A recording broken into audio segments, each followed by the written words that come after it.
So first things first, gentlemen, how are you? Good, how are you? I'm not too bad at all. Where I want to start is when I started my research on the band, I encountered some comments and things that it was really questionable a couple of years ago because of the pandemic and everything that happened, whether the band would ever make another album. How real was this, and how close were you to not making another one? Pretty close.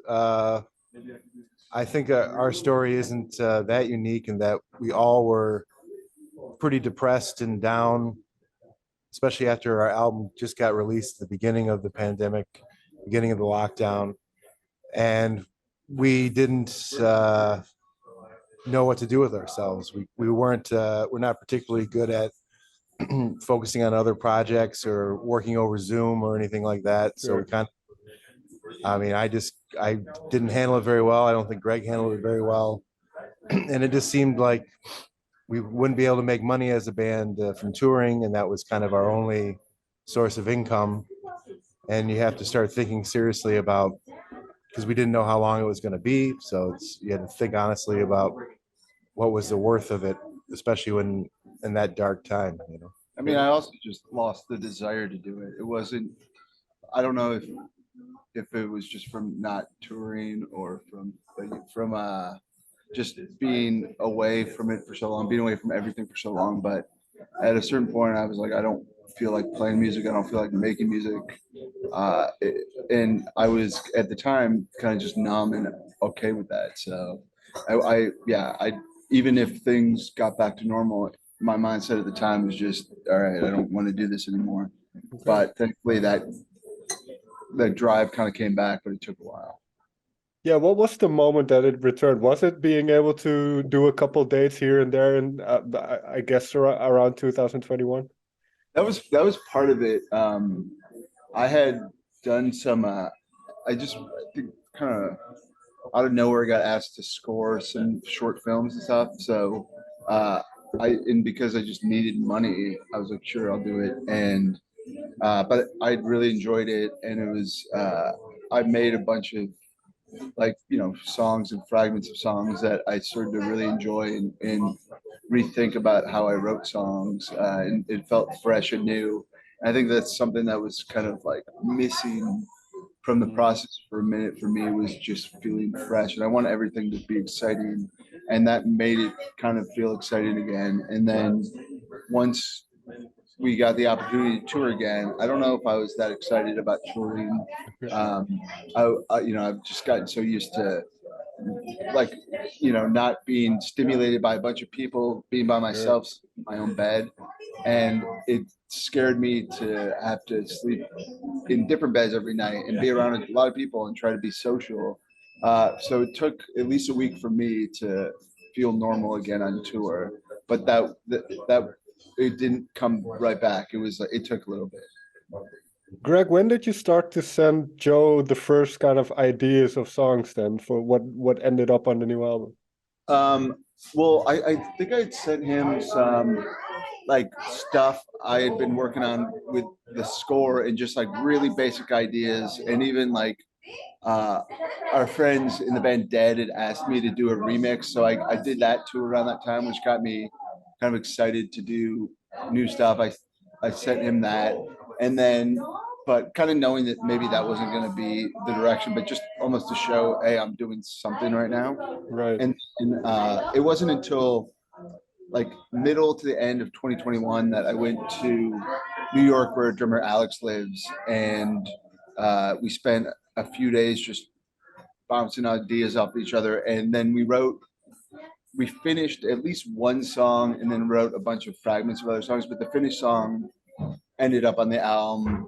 It's the end track called Rain Garden, and that song, I had written most of the music like start to finish, like structured it all out in that original writing session, and then sent that to Joe. It's like, here's the first piece of what I think could be the next album. Let's take that song then. Joe, what did you hear in it, and what kind of emotions or words did it elicit in you? When I first heard the demo, it seemed very big and epic. Like it, especially the second half, just kind of builds and builds, and it, you know, and it had kind of a resolve that a lot of Protomartyr songs don't have, where it kind of resolved itself from the beginning to the end. And always hearing anything that they bring me, it's always at first very daunting, because you have to think, oh, what am I going to do with this? But because it had been such a long period of nothing, it most of all was exciting just to have anything, you know, just to taste. Yeah, there's one line I specifically wrote down from that song, which I was interested in. Make way for my love. I wondered where that kind of particular sentiment came from. Well, I wanted to write a love song. I felt that the time kind of called for it. You know, this is our 6th record, and I didn't have the line "Make way for my love" on it until I'd done a couple runs through it. And Alex, our drummer, was like, hey, you know, you say "make way," what will probably be the first song. Why don't you throw it in a couple times here? And so I was like, okay, Alex, fine. So, and I'm glad it did. It did. I did have the title "Make Way for Tomorrow" as the name of the album, but then I was like, I don't want to. On the last record, I said "Ultimate Success Today" a lot, so that can't be the title anymore. But I willingly sacrificed the title for the end of the song. It's fine. Fair enough. Fair enough. There's one other line which I find very interesting, and I'm not sure if I heard it right, but in 3800 Tigers, I don't know if I heard it right, but at the end there is now beat the Sox. Am I correct in hearing that? So yeah, I've been to Detroit. I've lived close to Detroit for a little while. So this is a reference to the Tigers. Yeah, the song is about half about real Tigers and half about the Detroit Tigers, and then it gets a little bit confused as about what I'm talking about. But yeah, the White Sox are our perennial rivals. They've often been better than us, so that one is probably a reference to the White Sox, unless we're playing Chicago, and then I'll say it's about the Red Sox just to cover my ass. And when we're in Boston, I'll say it's definitely about the White Sox. So. Fair enough. Yeah. I was just interested if I heard that right, but I did. This idea, because Joe, you mentioned you had some time to think of a lot of things, and obviously a lot of things happened in your life as well that kind of fueled, I suppose, a lot of that emotion. Do you then go to Greg and discuss these ideas? And Greg, what is your I don't want to say opinion, but what do you make of the lyrics that Joe sends back? Well, he usually doesn't have lyrics till the end, but we don't necessarily discuss any specific themes about what he's going to do lyrically. I'll kind of throw some ideas of what I want some of the music to sound like. Like, I think pretty early on, I mentioned to him that I wanted a lot of pedal steel on it, but just knowing what Joe's going through at any time helps me get a sense of the direction he's going to go lyrically. Like, for example, I knew that he's going to get married. I knew that his house had been broken into several times. So I just kind of, and then his mother passed, and I knew these were going to be themes that were touched upon on the album. So it does help me have a sense of what the album needs musically. And maybe, you know, it, like, as we got further in the process, it became clear that maybe this album was going to be more uplifting in certain ways than our previous albums. So, you know, tying that in musically in a way that will complement it rather than always clash with what he's doing. But that could also mean, you know, if he's, you know, approaching it from a more positive angle, I also would want the music to not just be really poppy, because I don't want it to be cheesy. I want it to, you know, there's always going to be an underlying sadness or darkness in anything, because that's life. So, you know, figuring out that balance is always one of the fun parts about making a record, but we never spell it out to each other. We never fully establish it, because there has to be some mystery in how we play off of each other. And that's what keeps it interesting for us too. Joe, in terms of the yeah, the emotions and the lyrics. I was thinking this. I don't know if this is a good question but when you started the band, or when the band was started, one of the motivations was when your father passed away. That's right. Now, obviously, losing any parent at any time is horribly difficult. But did it kind of prepare you in a sense for when your mother passed, or was the sentiment different, or the feeling different? The feeling was very different because my dad died suddenly of a heart attack. And so it was a surprise. It was a shock to the family. And my mom never really quite recovered from the grief. And I feel like that might have exacerbated her Alzheimer's. And she had Alzheimer's for pretty much the length of the band since the band started. And it gets progressively worse. And so her death was not unexpected.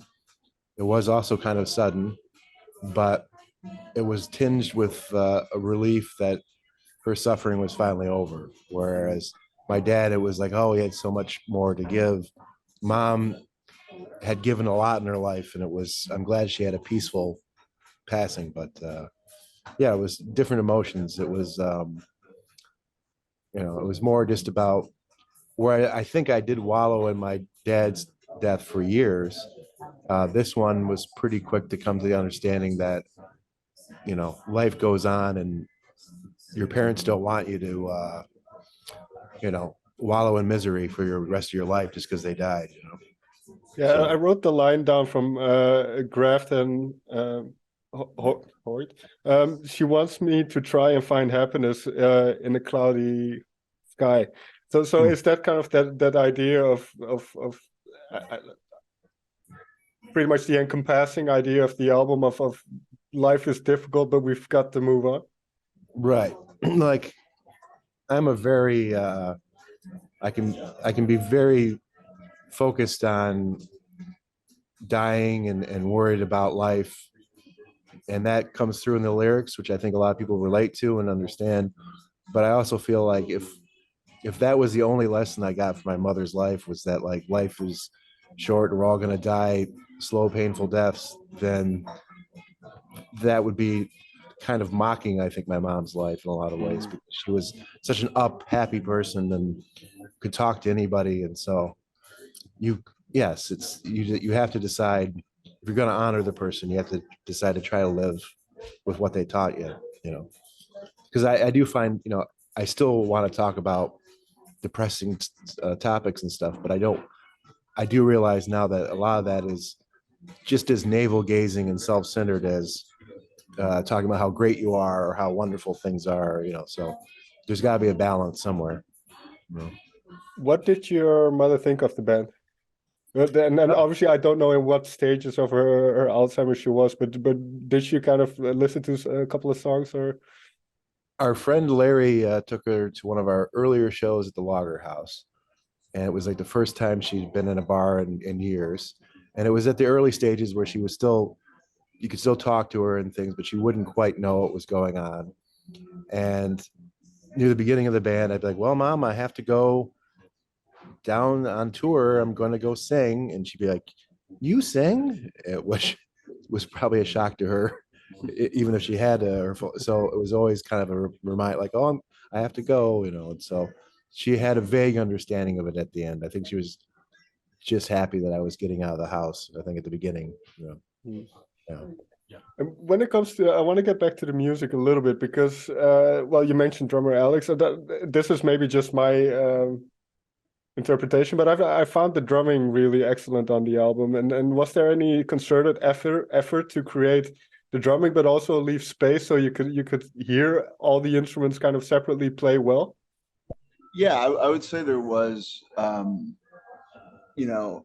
Alex's drumming has always been an important part of her sound, and that's why, like, a lot of times when I'm coming up with ideas, sometimes I do it by myself, sometimes I'll do it with the four of us in a room, but oftentimes the stuff I get most excited about is when it's just Alex and I, and I'm just like playing off of what he's doing, he's playing off of what I'm doing, because it gives me a lot of freedom to figure out stuff where I might be playing something really simple that just on guitar I don't think sounds that good, but with the drum beat that he has, it brings new life to it.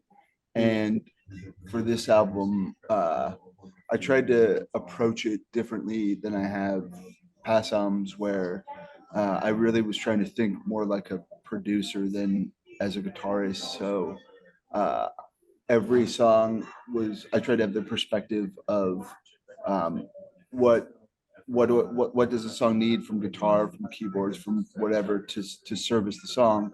And a lot of the songs can be built around like a groove between Alex and Scott. And some of them I don't realize that until we get into the studio and I can hear it clear, and we can hear it, and I can take the guitar out and just hear those two elements and then reintroduce the guitar, but maybe in a different way. And so because these songs also came together very close to when we recorded them, a lot of them were, they were open where I could make changes and not feel too precious about anything. So that gave a lot of freedom in that sense. And so I think the end result was trying to get something that felt more open, felt like it had more, was a little bit more dynamic, because it can make those moments with heavy guitar more powerful. But guitar doesn't need to be the focal point of every moment of every song.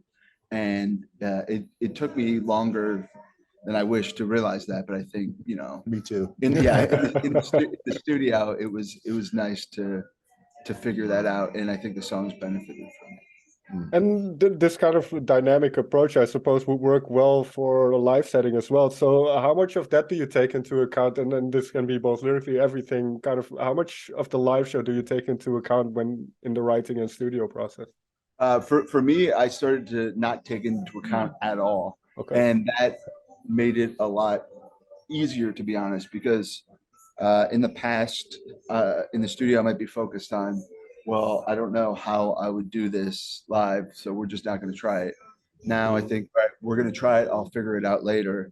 And then it makes the songs better, I think. And then once it comes time to actually play them live, it actually becomes a lot more fun, because I decided to become less beholden to a very rigid interpretation of the recorded versions of these songs. And I like to reinterpret them in a way that I think captures what makes them interesting, like certain melodic elements or anything like that, but reinterpret them with maybe a different instrument, or maybe, cut out an element that I don't think needs to be in the live performance. It might be a nice thing in headphones, but doesn't necessarily need to be a live performance too. Instead, emphasize a different element that maybe comes across better live and isn't as prominent on the recording. So once I started to do that, the live shows to me became more interesting too, where it's not just like a shoddy attempt to recreate what's on the record that just doesn't sound as good as the record. Instead, it becomes its own thing where you might hear something new that you didn't hear before. So thinking of it like that has helped, I think, both the live show and the recorded versions. Yeah. For me, it's there's two Joes. There's the Joe that's in the studio that has the freedom to, like, I'm going to really try to sing, or I'm really going to do something kind of out of my wheelhouse. And then there's the live Joe that's like, fuck studio Joe. You just put a lot of work on me that I have to now try to figure out how to do this every night. But I'm glad there's that mix, that difference, No, one song that stood out in terms of how you use your voice is Elimination Dances. So what was your approach with that one? It's almost like an instrument. You try to fill in these melodies. And yeah, I mean, that was definitely, we had played that in a kind of a rough form live when we first started coming back to touring again. We were playing really small clubs, and sometimes not even clubs, really small bars. And so I didn't quite have the lyrics. So I was like, I'm just going to really focus on the groove that the bass and the drum has. And I was kind of taking a little bit from Perubu, just like, I'm going to try to do some yelping. I'm going to try to go a little bit higher, I've never really done that before. Where I'm, was more focused on, yeah, like you said, just kind of knocking into the bits that I could, and without shitting all over the groove or anything. It was kind of stepping back. And so that was a good one, where by doing it live, I had figured out a good cadence. And so when it was time to write the lyrics, it just, the words were in service of the way they sounded more than what they meant, I think. yeah. Last question then. We talked about playing live again and then almost not making a record and then kind of not feeling it in the beginning and recapturing that. The type of music that you make, it resonates with people. I mean, I'm sure you know that. What is your opinion on that? Because that certain personal elements and the atmosphere that the music creates, that it really hits people. It's weird because I think at first you have to be kind of selfish and make the music for yourself and make it something that you want to listen to and you want to play. And then you think about the audience and you want to make sure that it reaches them in some way. And you can always kind of tell which songs go over more than others. And, you know, sometimes that could be changed from night to night or anything like that. And it's kind of the reward at the end of your work if someone says it means something to them, because it's almost like a bonus because it means something to you. So you feel a relation to the person, like, oh, I'm glad it meant something to you too. You know, it's the way I feel about it. Yeah. I think for me too, it's again about separating the recording from the live show. When we're making a record, I try not to think about audience at all. I don't think about how people are going to take it. I just try to think about what excites me and what makes me, like, fulfills me when making these songs. Then with a live show, like, my main focus is the audience and connecting with them and giving them something that both represents what we're doing, but also that can feel like exciting for them. So, you know, like when we're writing the songs, we're thinking about sequencing and telling a narrative that fits that we're trying to tell. That it's all like we put a lot of thought into that sort of stuff. For the live show, we put a lot of thought into the set list and the order, but it will change based on how the audience reacts to it, because we want, you know, we want people to get like something out of it. And so the focus definitely shifts between the two. Okay.